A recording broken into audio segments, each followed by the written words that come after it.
The sound of gunfire echoed through the valley as Abigail Winters crouched behind the overturned wagon, her heart hammering against her ribs.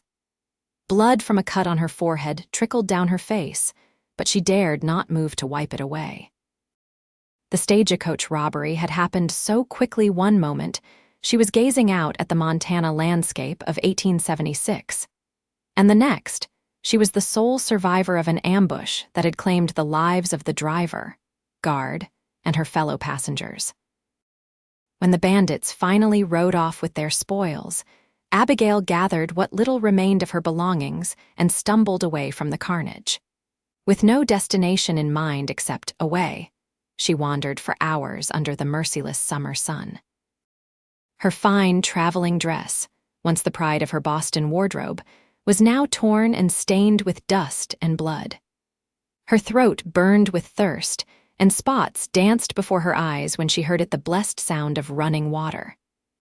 The river appeared before her like a mirage, glittering in the late afternoon sunlight.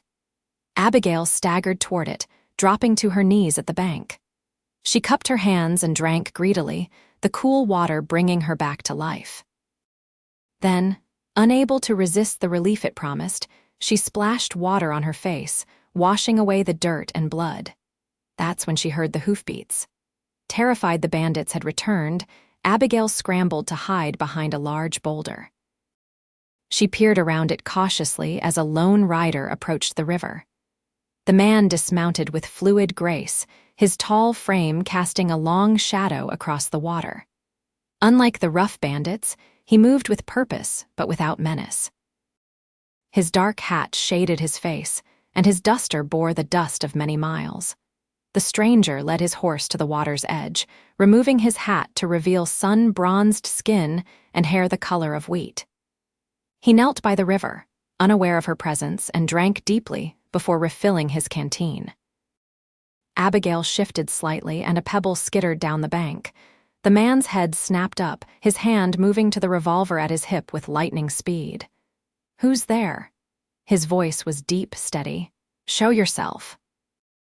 With no place to run and no weapon to defend herself, Abigail slowly stood, raising her trembling hands. "Please don't shoot." The man's eyes widened slightly, taking in her disheveled appearance and the fear evident on her face. He immediately moved his hand away from his gun. "Madam," he said, replacing his hat and giving her a small nod. "Didn't expect to find anyone out here."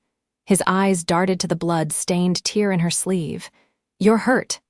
"I'm alive," Abigail replied, her voice hoarse, "which is more than I can say for the others." His brow furrowed. "Others? The stagecoach, from Helena. We were attacked about 5 miles back." The events of the day suddenly overwhelmed her, and Abigail swayed on her feet. The stranger was at her side in an instant, steadying her with a gentle but firm grip on her arm. "Easy now," he murmured. He guided her to sit on a flat rock near the water's edge. "I'm Thomas Reed," he said, crouching before her. "Most folks call me Tucker." "Abigail," she managed, "Abigail Winters." Tucker studied her for a moment, his blue eyes intense under the brim of his hat. "Miss Winters, I came to this river for water," he said softly, "but it seems I'm staying for you." The unexpected gentleness in his voice brought tears to Abigail's eyes. She blinked them away, determined not to appear any more vulnerable than she already was. "Where were you headed?" Tucker asked, reaching for his canteen and offering it to her. "Silver Creek," she answered, accepting the water gratefully. "My uncle has a ranch there. I was coming to stay with him after my parents." She trailed off, unable to speak of their recent passing from influenza. Tucker nodded, not pressing for details. "Silver Creek's a good 3 days' ride from here." He glanced at the darkening sky. "Night's coming soon. There's a sheltered spot just up the bank where we can make camp. Come morning, I'll take you to Silver Creek." "Why would you help me?" Abigail asked, wariness creeping into her voice. Life had taught her that kindness from strangers often came with conditions. Tucker stood and adjusted his hat. "My ma would haunt me till my dying day if I left a lady alone in the wilderness." A ghost of a smile crossed his lips. "Besides, I've got business near Silver Creek myself." As Tucker prepared their camp, Abigail observed him carefully. His movements were efficient, practiced. He built a small fire, laid out a bedroll for her, and prepared a simple meal of beans and jerky. He spoke little, but his actions were considerate. He kept a respectful distance that put her somewhat at ease, though she remained vigilant. When darkness fell completely, Tucker sat across the fire from her, his features illuminated by the dancing flames. "Those bandits," he said quietly. "Would you recognize them again?" Abigail shuddered, remembering the malice in their eyes. Yes, there were 4 of them. Their leader had a scar across his cheek and he wore a red bandana. Tucker's expression hardened. "The Burton gang, they've been terrorizing this territory for months." He poked at the fire with a stick. "The marshal in Helena's been after them, but they know these mountains too well." "You seem familiar with them," Abigail observed. Tucker was silent for a long moment. "They killed my brother last year, ambushed him just like they did your stagecoach." His voice was flat, controlled, but Abigail could hear the pain beneath it. "I've been tracking them ever since." "You're a bounty hunter?" Abigail asked, suddenly unsure about her rescuer. "No, madam." Tucker looked up, meeting her gaze directly. "I'm just a man seeking justice." The honesty in his eyes made Abigail reconsider her fears. This man might be dangerous, but not to her. "I'm sorry about your brother," she said softly. Tucker nodded his acknowledgement, then changed the subject. "Get some rest, Miss Winters. We've got a long ride ahead of us tomorrow." Despite her exhaustion, sleep eluded Abigail for hours. Every time she closed her eyes, she saw the stagecoach attack again. The sound of gunfire, the terrified screams, the sight of the guard falling from his perch with a bullet in his chest. She must have dozed eventually, because she woke with a start as the first light of dawn crept over the horizon. Tucker was already up, tending to his horse, a magnificent chestnut stallion with intelligent eyes. He had a second horse with him, a sturdy paint mare that Abigail hadn't noticed the previous evening. "Morning," he said, noticing she was awake. "There's coffee by the fire if you want some." Abigail wrapped the blanket around her shoulders and moved to the small fire where a pot of coffee was simmering. "2 horses?" she asked, accepting the tin cup he offered. "Jasper here is my riding horse," Tucker explained, patting the chestnut's neck. "Belle's my pack horse. She'll carry you to Silver Creek." "I don't know how to thank you," Abigail said. Tucker shrugged. "No need, just doing what's right." After a brief breakfast, Tucker extinguished the fire and packed their meager camp. When everything was ready, he approached Abigail with an awkward expression. "Miss Winters, I have some spare clothes in my pack. Nothing fancy, mind you, just an extra shirt and trousers. Might be more comfortable for traveling then." He gestured vaguely at her tattered dress. Abigail looked down at herself. Her once fine blue traveling dress was beyond salvation, torn, bloodied, and filthy. The practical New England girl in her recognized the sense in his offer, even if the proper Boston lady was scandalized. "Thank you," she said, taking the bundle he offered. "I would appreciate that." Tucker respectfully retreated to tend the horses while she changed behind a stand of trees. The clothes were far too large, but Abigail used her belt to cinch the trousers and rolled up the sleeves of the faded blue shirt.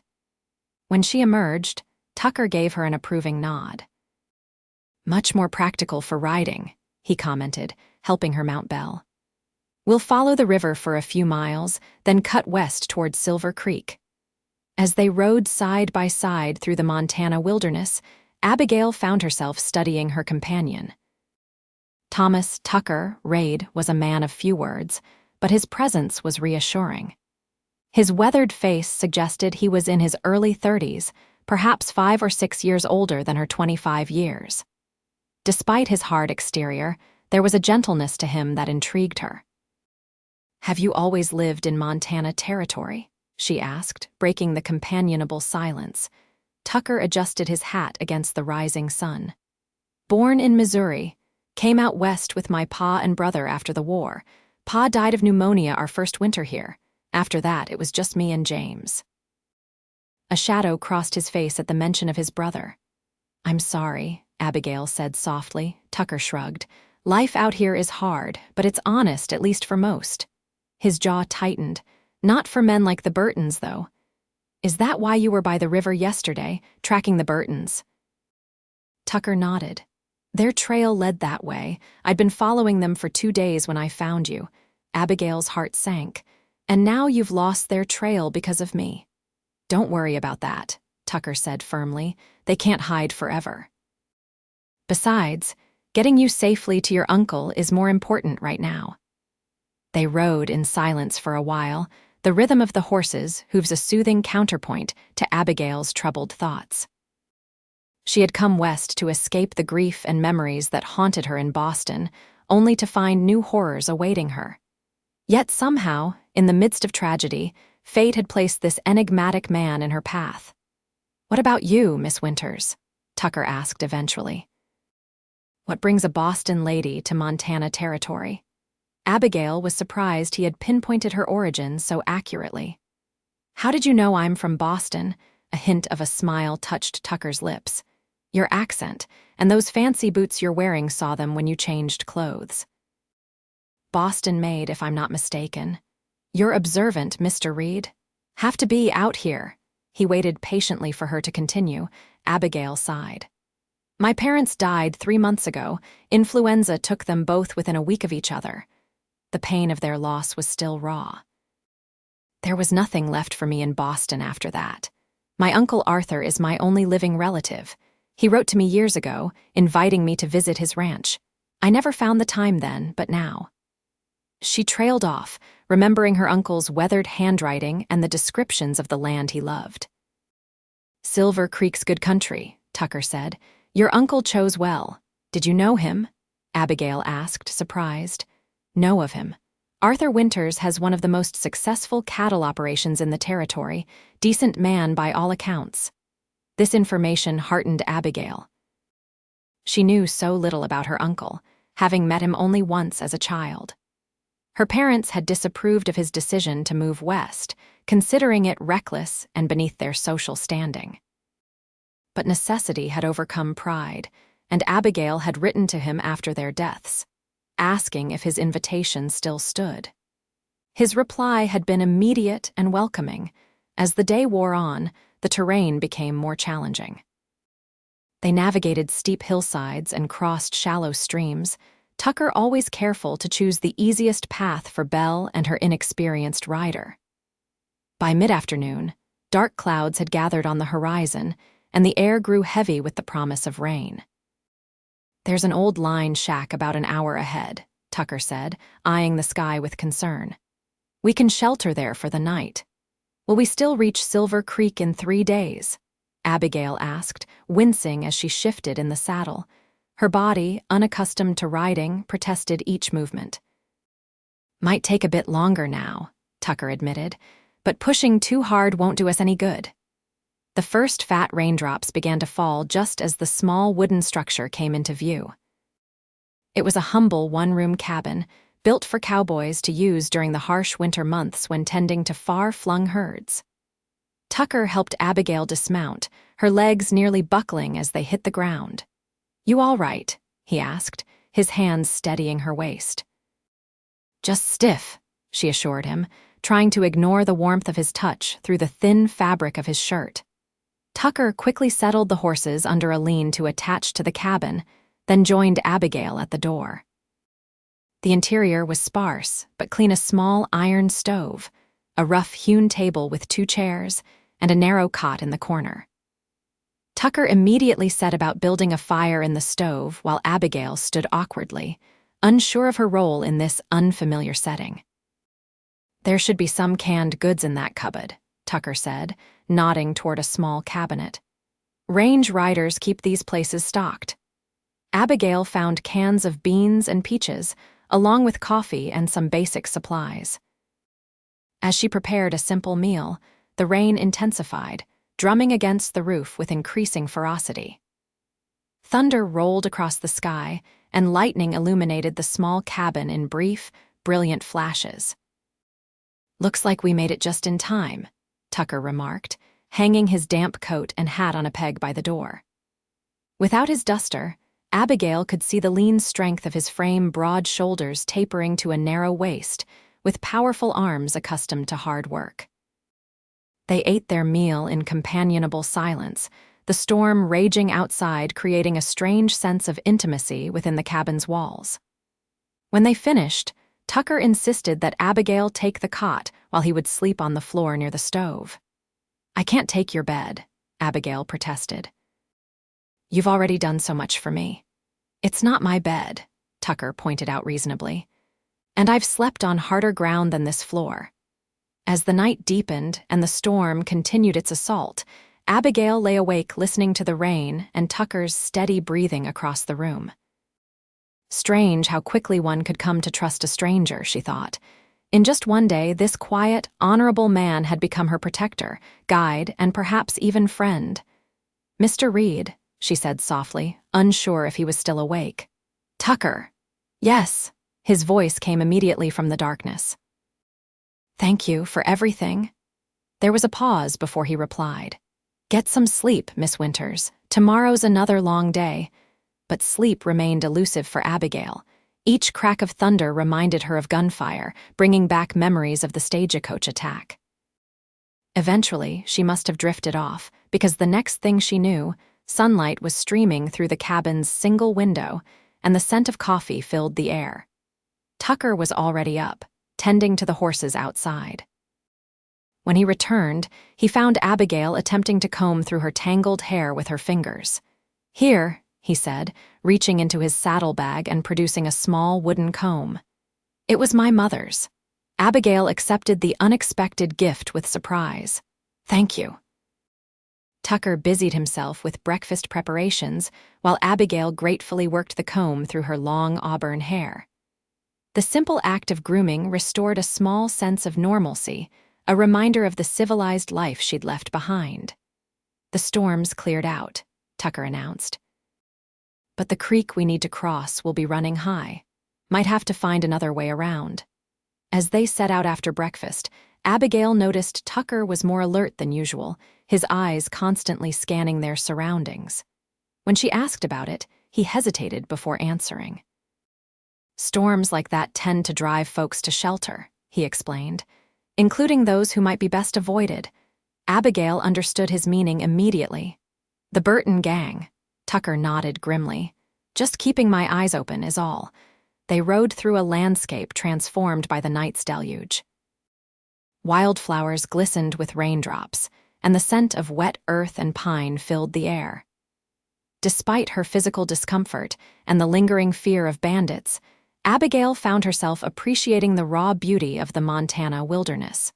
By midday, they reached the creek Tucker had mentioned. As predicted, it was swollen with rainwater, the current swift and dangerous. "We'll have to head north," Tucker said after studying the crossing. "There's a place about 5 miles up where it narrows. Should be safer to cross there." The detour would cost them precious time, but Abigail didn't argue. She trusted Tucker's judgment implicitly now. As they rode parallel to the rushing creek, she found herself watching him the confident way he sat his horse, the quiet competence with which he navigated the challenging terrain. There was something deeply reassuring about his presence. They had ridden for perhaps an hour when Tucker suddenly reined in Jasper, raising his hand for silence. Abigail pulled Belle to a stop, her heart rate accelerating. "What is it?" she whispered. Tucker pointed to a thin column of smoke rising above the trees about a quarter-mile ahead. "Someone's camped up there. Could be nothing but—" "Or it could be them," Abigail finished, fear crawling up her spine. Tucker considered their options. "We could go wide around them, but that would take us away from the creek crossing. Or we could try to slip past quietly." "What do you think we should do?" Tucker's expression was grim. "I need to know if it's them. If it is, I can't let them get away again." Abigail understood the implication. "You mean to confront them?" "Not with you along," Tucker assured her, "but I need to see who's in that camp." He dismounted and secured Jasper's reins to a nearby tree. "Stay here with the horses. If you hear gunfire, take Belle and ride east. Keep the morning sun at your back, and you'll reach the main trail to Silver Creek by nightfall." "I'm not leaving you," Abigail said, surprising herself with her vehemence. Tucker looked up at her, his blue eyes intense. "Miss Winters, Abigail, I can move faster and quieter alone. I'm just going to look, that's all."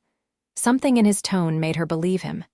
"Be careful," she urged as he checked his revolver and slipped it back into its holster.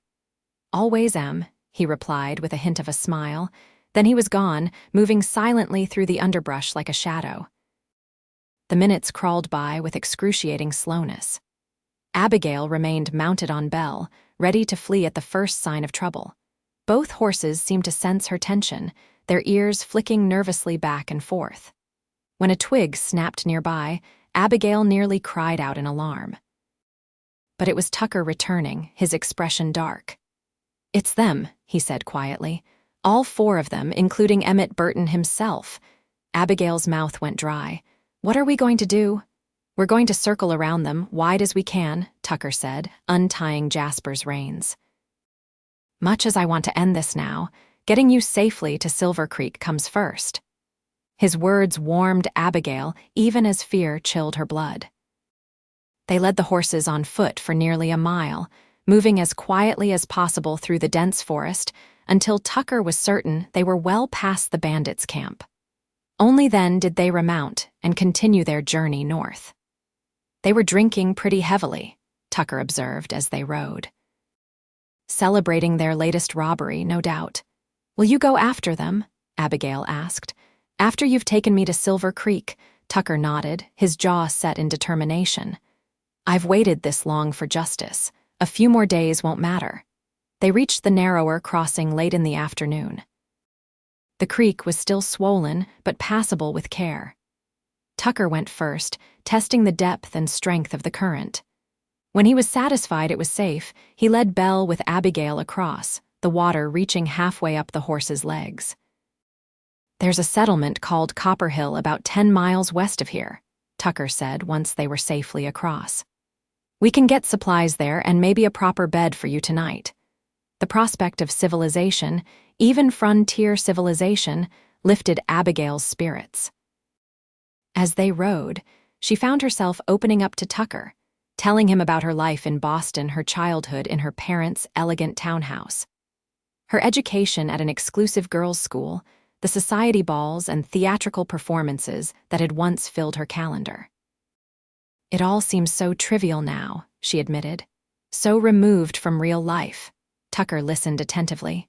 "Different worlds, that's all. Not better or worse, just different." "And what about your world?" Abigail asked. "What do you do when you're not tracking outlaws?" A small smile touched Tucker's lips. "I have a small spread about a day's ride from Silver Creek. Nothing fancy, just a cabin, a barn, and enough grazing land for my small herd. Been working on it for 3 years now." "Alone?" The question slipped out before Abigail could consider its propriety. "Since James died, yes." Tucker's voice held no self-pity, just a statement of fact. "It's a good life, though. Peaceful most days." "It sounds lovely," Abigail said sincerely, trying to picture this solitary, capable man in a domestic setting. They reached Copper Hill just as the sun was setting. It was little more than a cluster of buildings, a general store, a saloon, a small hotel, and a few houses scattered along a muddy main street. Still, after days in the wilderness, it seemed like a metropolis to Abigail. Tucker led them to the hotel, a 2-story wooden structure with peeling paint and a sagging porch. The proprietor, a round woman named Mrs. Hollies, raised her eyebrows at Abigail's attire, but asked no questions when Tucker explained they needed 2 rooms for the night. "Only got 1 room available," Mrs. Hollies said, eyeing them suspiciously. "With the mine paying out last week, we're full up with prospectors and such." Tucker turned to Abigail, uncomfortable. "We could move on." "No," Abigail said firmly. After days of hard riding, the thought of a real bed was too tempting to pass up. "I'll take the room. You can find accommodation at the livery stable, perhaps," Mrs. Hollies snorted. "Girl dressed like that worrying about propriety. That's rich." But she took Tucker's money and handed over a key. "Rooms at the top of the stairs. Washrooms down the hall. Supper's extra." After securing the horses at the livery stable, Tucker accompanied Abigail to the hotel's small dining room. The food was simple but hearty beef stew, fresh bread, and apple pie for dessert. Abigail ate with an appetite that would have scandalized her Boston friends. "I'll need to buy some clothes tomorrow," she said, looking down at Tucker's oversized shirt. "And other necessities." "Store opens at 8, Tucker replied. "We can get what you need before heading out." He hesitated, then added, "I should check in with the local law, too. Let them know about the Burtons." After supper, Tucker walked Abigail to her room. At the door, he seemed uncertain, shifting his weight from one foot to the other. "I'll be at the livery if you need anything," he said finally. "Lock your door." "I will," Abigail promised. As he turned to leave, she impulsively caught his arm. "Tucker, thank you again." His eyes softened as they met hers. "Sleep well, Abigail." Alone in the small, plain room, Abigail luxuriated in the simple pleasure of washing with real soap and sleeping in a real bed, however lumpy. As she drifted towards sleep, her thoughts turned to Tucker. In just 2 days, this stranger had become the most important person in her life. The realization was both comforting and unsettling. Morning came too quickly. After a breakfast of eggs and coffee in the hotel dining room, Abigail and Tucker made their way to the general store. The proprietor, a bearded man named Finch, watched with amusement as Abigail selected a simple calico dress, undergarments, and a sturdy pair of boots. "Ain't often we get Boston ladies shopping here," he commented as he wrapped her purchases. Abigail was startled. "How did you know I'm from Boston?" Finch chuckled. "Small town, miss. News travels fast. Heard you and your husband arrived last night after some trouble on the trail." "He's not Abigail began, but Tucker interrupted smoothly. "Any word about the Burton gang, Mr. Finch?" "Heard they might be in the area." Finch's expression darkened. "Those devils robbed the Helena stage 3 days back, killed everyone aboard. Marshals got a posse out looking for them." Abigail and Tucker exchanged a glance. "Not everyone died," Abigail said quietly. Understanding dawned on Finch's face. "You were on that stage? Lord Almighty, girl, you're lucky to be alive." "Yes," Abigail agreed, looking at Tucker. "I am." While Abigail changed into her new clothes in a back room of the store, Tucker spoke with the local deputy. When she emerged, looking much more like a proper woman again, albeit a frontier woman rather than a Boston socialite, Tucker was waiting with news. "Deputies sent word to Silver Creek about you," he told her as they walked back to the livery stable. "Your uncle should know you're safe by the time we arrive tomorrow." "Tomorrow?" Abigail felt a curious mix of relief and disappointment. Their journey was nearly over. Tucker nodded. "If we push hard today, we can make it to Willow Creek by nightfall." "That's just a few hours from your uncle's ranch."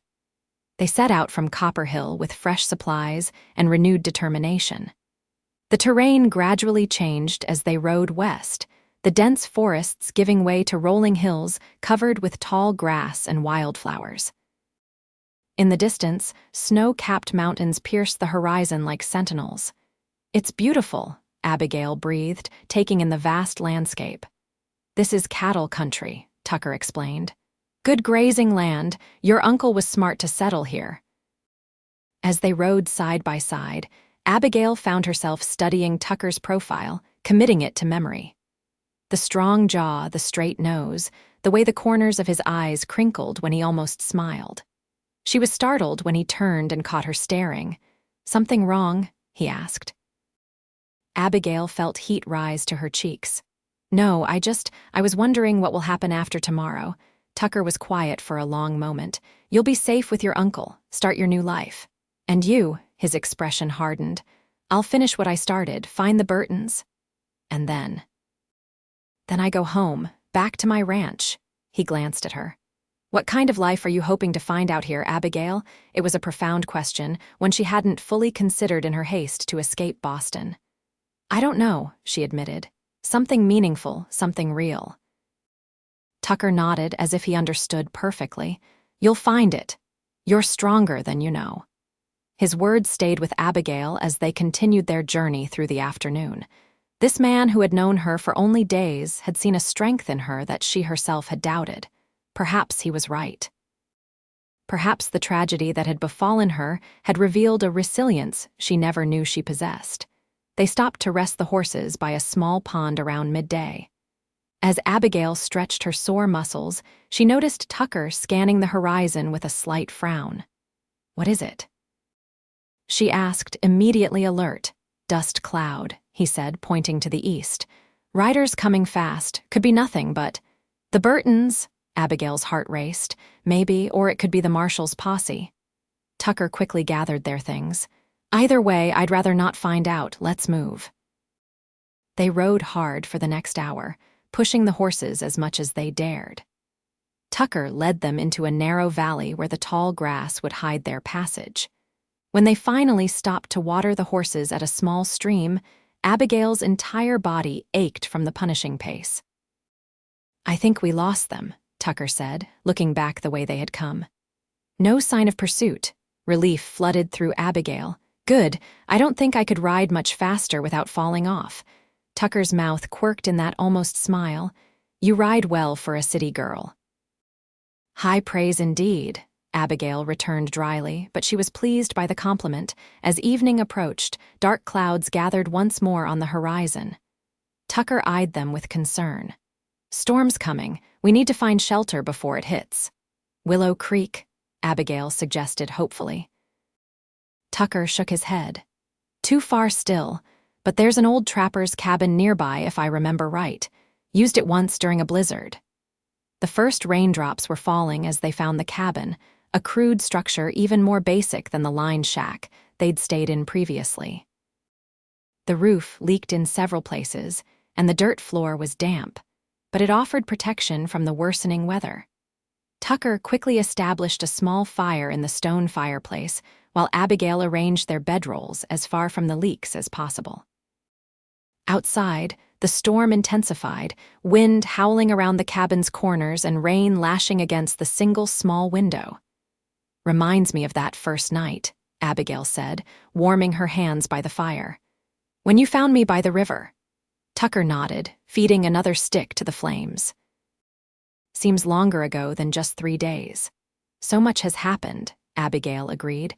"I feel like a different person now." "How so?" Abigail considered the question.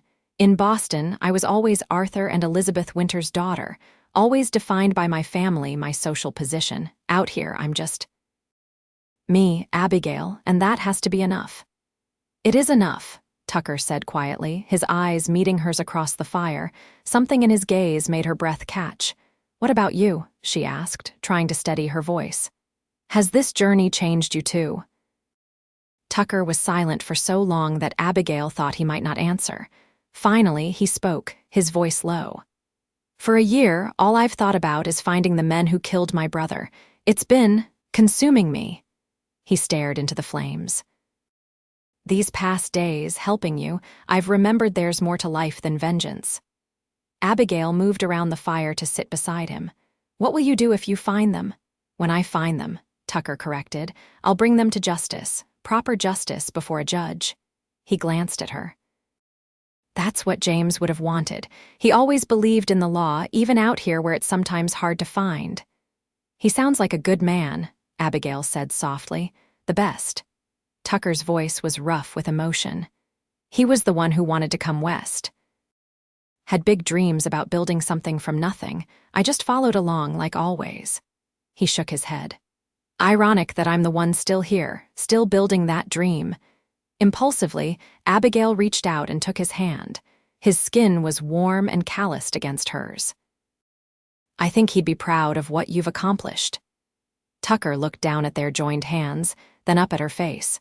Something unspoken passed between them, a current of understanding and connection that transcended their brief acquaintance. For a moment, Abigail thought he might lean closer, but then a particularly loud crack of thunder broke the spell. Tucker gently withdrew his hand and stood. "We should get some rest. Tomorrow's our last day on the trail."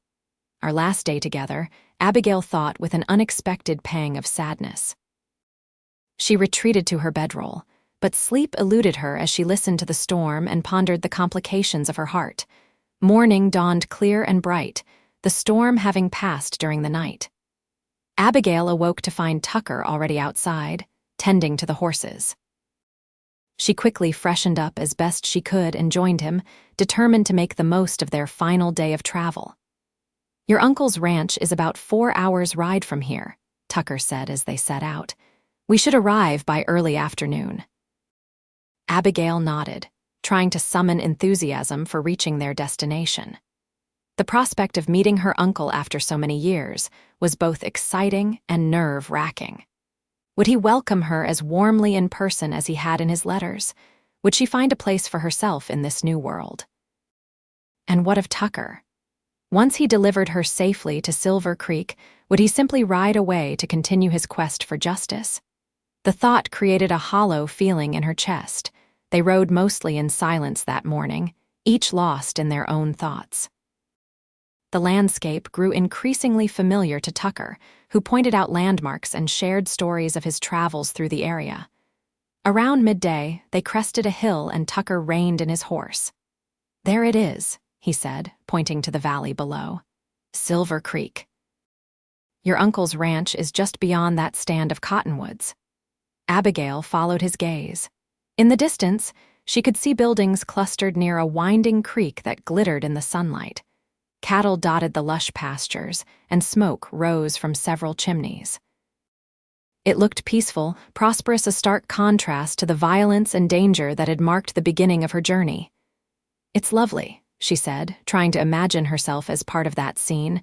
Tucker was watching her carefully. "Having second thoughts?" "No," Abigail replied quickly. "Just contemplating the future." They continued down the hill, the horses picking up their pace as if sensing the journey's end.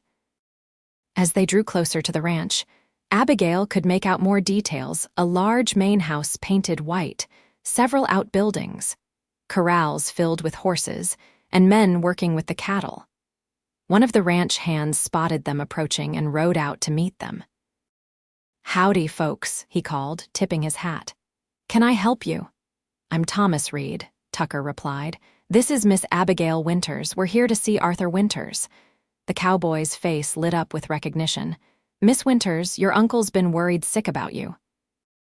News of the stagecoach attack reached us 2 days ago." He turned his horse. "Follow me. The boss is gonna be mighty relieved to see you." They rode through the ranch yard, attracting curious glances from the workers. At the main house, a tall, gray-haired man emerged onto the porch. Though Abigail had only a faint childhood memory of her uncle, she recognized him immediately. He had her father's eyes. "Abigail," Arthur Winters called, descending the porch steps quickly. "My God, is it really you?" Tucker helped her dismount, and Abigail hurried to meet her uncle. When she reached him, Arthur enfolded her in a warm embrace. "When we heard about the stagecoach, I feared the worst," he said, his voice thick with emotion. "How did you survive?" "I ran," Abigail said simply. "And then Mr. Reid found me." She turned to introduce Tucker, who had remained by the horses, watching their reunion with an unreadable expression. Arthur approached Tucker with his hand extended. "Mr. Reid, I owe you a debt I can never repay. You saved my niece's life." Tucker shook his hand firmly. "Anyone would have done the same, sir." "Not anyone," Arthur disagreed. "And certainly not with the care you've shown. Abigail is all the family I have left in this world." He clapped Tucker on the shoulder. "You'll stay with us, of course, at least for a few days to rest up." Tucker hesitated, glancing at Abigail. "That's kind of you, sir, but I have pressing business elsewhere." "The Burton gang," Abigail explained to her uncle. "They're the ones who attacked the stagecoach. Mr. Reid has been tracking them for some time." Arthur's expression darkened. "Those animals." "The marshal was here yesterday, gathering men for a posse. Said they'd been spotted near Copper Hill." Tucker straightened, instantly alert. "When did they leave?" "Yesterday morning. Planned to ride through the night." Arthur studied Tucker's face. "You have a personal stake in this, don't you, son?" "They killed my brother last year," Tucker said, his voice flat.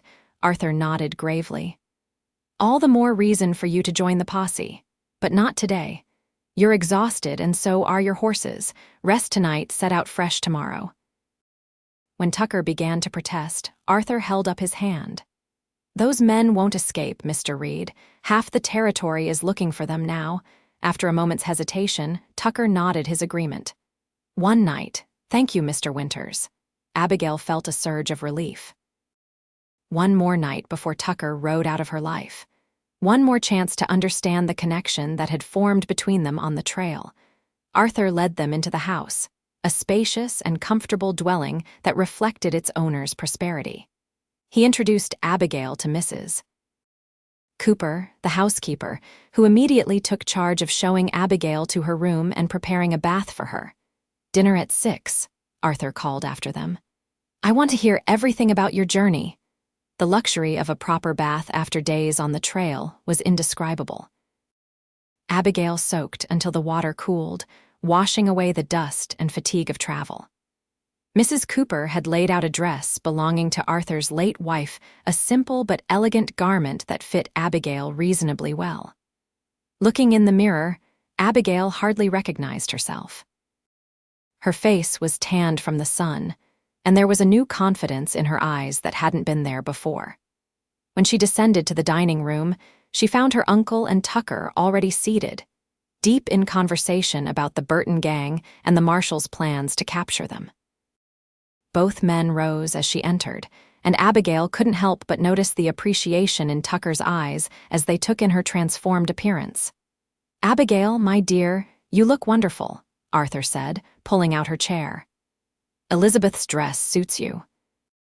"Thank you, Uncle," Abigail replied, smoothing the soft fabric. "It's very kind of you to share it." Throughout dinner, Arthur asked questions about their journey, expressing shock and sympathy over the stagecoach attack and admiration for their resourcefulness in the aftermath. Tucker spoke little, allowing Abigail to tell most of the story, but his eyes rarely left her face. As the meal concluded, Arthur leaned back in his chair. "Abigail, I want you to know that this is your home now, for as long as you wish it to be. I've been alone too long, and having family here means more than I can say." Touched by his sincerity, Abigail reached across the table to squeeze his hand. "Thank you, Uncle Arthur. I'm grateful for your welcome." "And Mr. Reed," Arthur continued, turning to Tucker, "you'll always be welcome at Silver Creek Ranch. I meant what I said about my debt to you." Tucker nodded his thanks, his expression serious. "Your niece is a remarkable woman, Mr. Winters. She showed extraordinary courage throughout our journey." Abigail felt her cheeks warm at his praise. "I merely survived. You were the one who saved me." After dinner, Arthur excused himself to attend to ranch business, leaving Abigail and Tucker alone in the parlor. An awkward silence fell between them, heavy with unspoken words. "Will you leave at first light?" Abigail finally asked, unable to bear the tension. Tucker nodded, standing by the window and looking out at the darkening ranch yard. "The marshal has a day's head start. I need to catch up." Abigail moved to stand beside him. "And when it's over?" "When you found the Burtons and justice has been served?" Tucker turned to face her, his blue eyes intense in the lamplight. "I'll return to my ranch, continue building what James and I started." "Alone?" Abigail echoed his question from days earlier. A ghost of a smile touched Tucker's lips. "That depends. On what?" "On whether I can find a reason not to be alone anymore." Abigail's heart quickened. "And have you found a reason?" Tucker's gaze softened as it held hers. "I think I might have, but it's complicated. Because of who I am, a Boston lady out of her element." "Because of who I am," Tucker corrected gently. "A man with blood on his hands and vengeance in his heart. Not exactly the kind of man a woman like you deserves." Abigail stepped closer to him, close enough to see the flecks of gray in his blue eyes. "I think I know exactly what kind of man you are, Thomas Reed. I've seen your honor, your kindness, your strength. Those are the things that matter." For a moment, Tucker seemed frozen, caught between longing and restraint. Then, with aching slowness, he raised his hand to cup her cheek. "Abigail," he whispered, her name a prayer on his lips. The sound of boots in the hallway caused them to step apart just as Arthur re-entered the room. If he noticed their flushed faces, he gave no indication.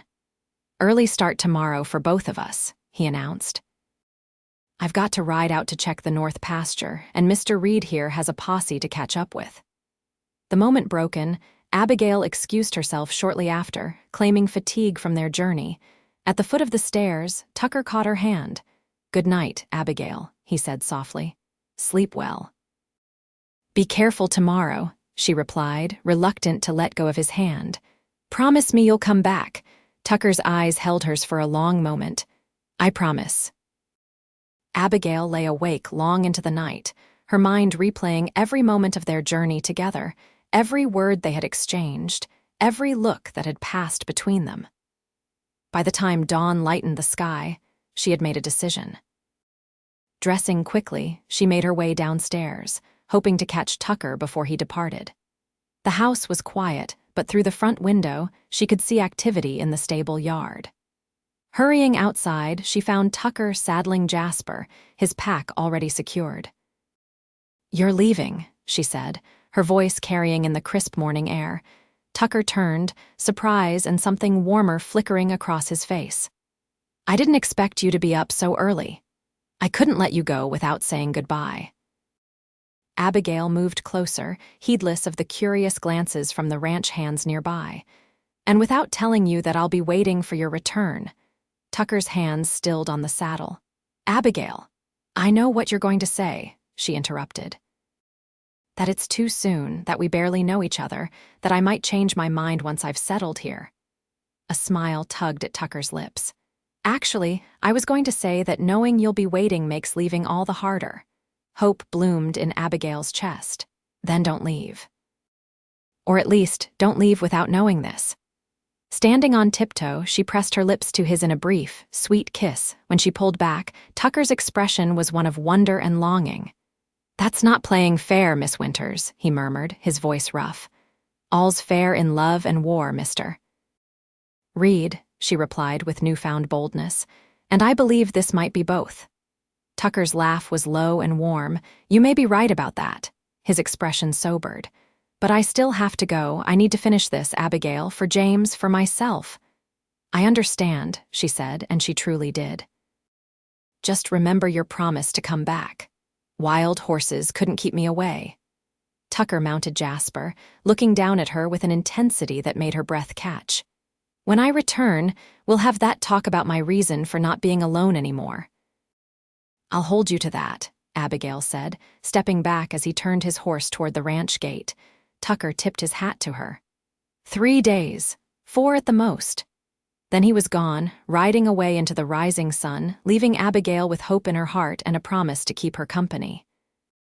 The days that followed were a whirlwind of activity as Abigail settled into life at Silver Creek Ranch. Arthur proved to be a warm and welcoming host, eager to share his home and his world with his niece. He showed her around the vast property, introduced her to the ranch hands and neighboring families, and regaled her with stories of his early days in Montana territory. Abigail found herself genuinely enjoying her new surroundings.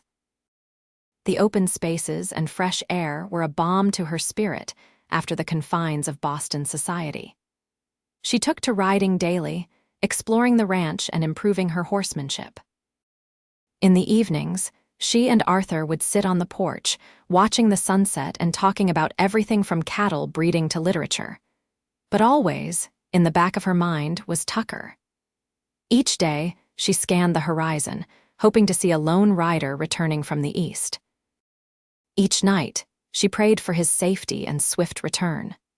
On the 3rd day after Tucker's departure, a ranch hand rode in with news that the marshal's posse had cornered the Burton gang in an abandoned mining camp near the Montana-Idaho border. There had been a shootout with casualties on both sides, but the bandits had been captured. "Any word on who was hurt?" Abigail asked, her heart in her throat. "Just that they lost one of the deputies," the cowboy replied. "Don't know about the rest, madam." That night, Abigail barely slept, tormented by images of Tucker lying wounded or worse in some remote wilderness. By morning, her anxiety had reached a fever pitch. "Uncle Arthur," she said over breakfast, "I need to go to Helena to find out what happened with the posse." Arthur studied her face carefully. "You care deeply for him, don't you?" Abigail nodded past the point of pretense. "I know it seems sudden, but love often is," Arthur interrupted gently. "Elizabeth and I knew after just 2 weeks of courtship that we were meant for each other." He reached across the table to pat her hand. "I'll ride with you to Helena. We'll leave after breakfast." Grateful for his understanding, Abigail hurried to prepare for the journey. They were just about to depart when one of the ranch hands called out, pointing to the road leading to the ranch. "Rider coming." Abigail's heart leapt as she strained to see who approached. The figure was still distant, but she would recognize that particular way of sitting a horse anywhere. "It's him," she breathed. "It's Tucker." Without waiting for her uncle, Abigail mounted her horse and galloped down the road to meet the returning rider. As she drew closer, she could see that Tucker's right arm was in a makeshift sling, and there was a bandage visible at his temple, but he was alive and upright in the saddle. When they were finally face to face, Abigail reined in her horse, suddenly uncertain. Tucker looked exhausted, his face drawn with pain and what might have been grief. "Tucker," she said softly, "you're hurt." His eyes, when they met hers, were haunted but clear. "It's over, Abigail. The Burtons are finished. Emmett and 2 of his men will hang for their crimes. And the 4th didn't make it." Tucker's voice was flat. "He drew on the marshal, gave me this in the process." He nodded toward his injured arm. Abigail wanted nothing more than to embrace him, to comfort him, but something in his demeanor held her back. "I'm sorry you were hurt, but I'm so thankful you're alive." Tucker's expression softened slightly. "I made a promise, didn't I?" Together, they rode back to the ranch, where Arthur and Mrs. Cooper immediately took charge of Tucker's care. His wounds, while painful, were not life-threatening. A bullet grazed to the temple and a more serious wound to his upper arm, as Mrs. Cooper cleaned and dressed his injuries. Tucker recounted the pursuit and final confrontation with the Burton gang. The posse had tracked them to an abandoned silver mine where a fierce gun battle had ensued. One deputy had been killed and several others wounded, but in the end, the outlaws had been captured or killed. "The marshal said to tell you he found your parents' brooch among Burton's things," Tucker told Abigail. "It'll be returned to you once the trial is over." Abigail nodded, grateful but more concerned with Tucker's well-being than with recovered possessions. "What happens now?" she asked when they were finally alone in the parlor, Tucker resting in an armchair while she sat nearby. "Now," Tucker looked tired but at peace. "Now I go home. Back to my ranch. There's spring planting to be done, cattle to tend." He met her gaze directly. "Unless I have a reason to stay a while longer." Abigail's heart raced. "Do you have a reason?" Tucker's eyes never left hers. "I think I do, if she'll have me." "She will," Abigail whispered, moving to kneel beside his chair. "She most definitely will." Tucker reached out with his good hand to touch her cheek. "I don't have much to offer, Abigail, just a small ranch and a heart that's yours if you want it." "That's more than enough," she assured him, turning her face to kiss his palm. "More than I ever dreamed of finding when I came west." When their lips met this time, there was no hesitation, no uncertainty, only the sweet certainty of coming home. 2 weeks later, with Tucker's wounds healing well, Arthur Winters hosted a small gathering at Silver Creek Ranch. Under an arbor of wildflowers, with the mountains as their witness, Abigail and Tucker exchanged vows before the local preacher, Arthur, and a handful of friends and neighbors. Abigail wore a simple white dress that Mrs. Cooper had altered from one of Elizabeth's gowns, and Tucker looked handsome in a new black suit. As they spoke their promises to one another, Abigail thought of the incredible journey that had brought them to this moment, a journey that had begun with tragedy but led to profound joy. "I now pronounce you man and wife," the preacher declared. "You may kiss your bride." As Tucker gathered her in his arms, Abigail felt a sense of rightness, of completion. This was where she belonged, not in Boston's drawing rooms, but here in the wild beauty of Montana, with this good, strong man who had found her at the river and decided to stay. The celebration that followed was simple but joyous. There was music from a fiddle player, dancing in the ranch yard, and a feast prepared by Mrs. Cooper and the neighboring women. As the sun began to set, casting golden light across the valley, Tucker led Abigail away from the festivities to a quiet spot overlooking Silver Creek. "Happy?" he asked, his arm around her waist. "Completely," she assured him, leaning into his embrace, "though I'm eager to see our home." Tucker smiled, the worry and grief that had shadowed his face for so long finally giving way to contentment. "We'll ride out tomorrow. It's not as grand as your uncle's place, but it's ours," Abigail finished for him. "That's all that matters." The next morning, after emotional farewells to Arthur and promises to visit often, the newlyweds set out for Tucker's ranch. The journey took most of the day, following winding trails through stands of pine and aspen, crossing streams swollen with spring runoff, and traversing meadows bright with wildflowers. As the afternoon light began to soften, Tucker pointed to a distant valley cradled between gentle hills. "There it is, home." Abigail followed his gaze. Nestled in the valley was a sturdy log cabin with smoke curling from its chimney. Nearby stood a barn and several corrals, and beyond them, cattle grazed on lush pastureland that stretched to the edge of a pine forest. A small creek meandered through the property, glinting in the sunlight. "It's beautiful," Abigail breathed, meaning it from the depths of her heart.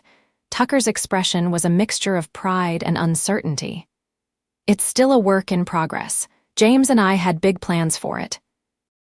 "And we'll continue those plans," Abigail assured him, reaching over to squeeze his hand. "Together." As they rode down into the valley, a figure emerged from the cabin, an older man with a weather-beaten face who waved in greeting.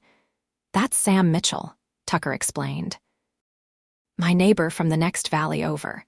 He's been looking after things while I was gone." Sam welcomed them warmly, congratulating them on their marriage and assuring Tucker that all was well with the ranch. After helping to stable the horses, he departed, leaving the newlyweds alone at last. Tucker carried Abigail across the threshold of the cabin, setting her down gently in the main room.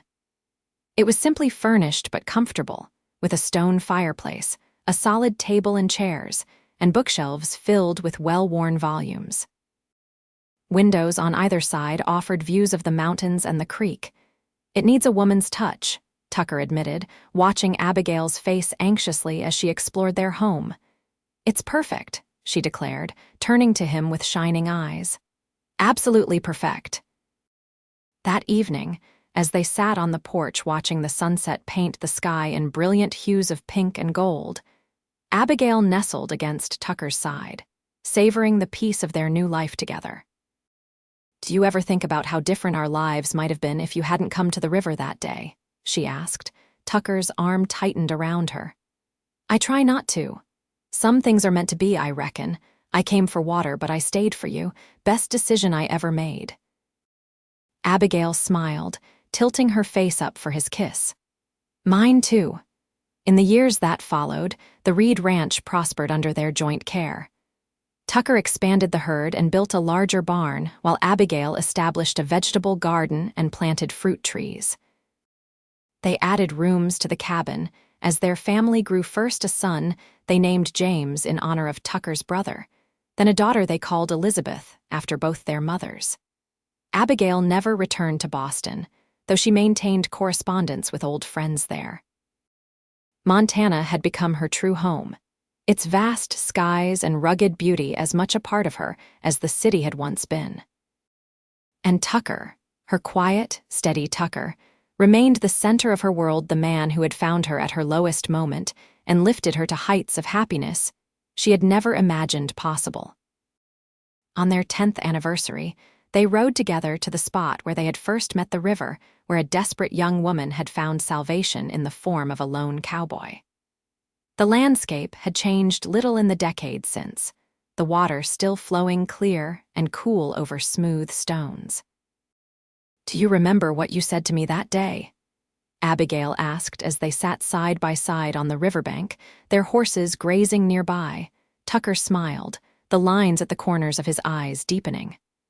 "I said I came for water but was staying for you." "Best line I ever heard," Abigail teased, leaning her head against his shoulder. "Not a line," Tucker protested. "Just the truth." He took her hand, his thumb caressing the simple gold band he had placed there a decade earlier. "Every day since then, I've been grateful I found you here." "As have I," Abigail said softly. "As have I." They stayed by the river until sunset, reminiscing about their journey together and planning for the years ahead. When they finally mounted their horses to return home, where Sam Mitchell was watching over their children, they rode side by side, just as they had done on that first journey to Silver Creek.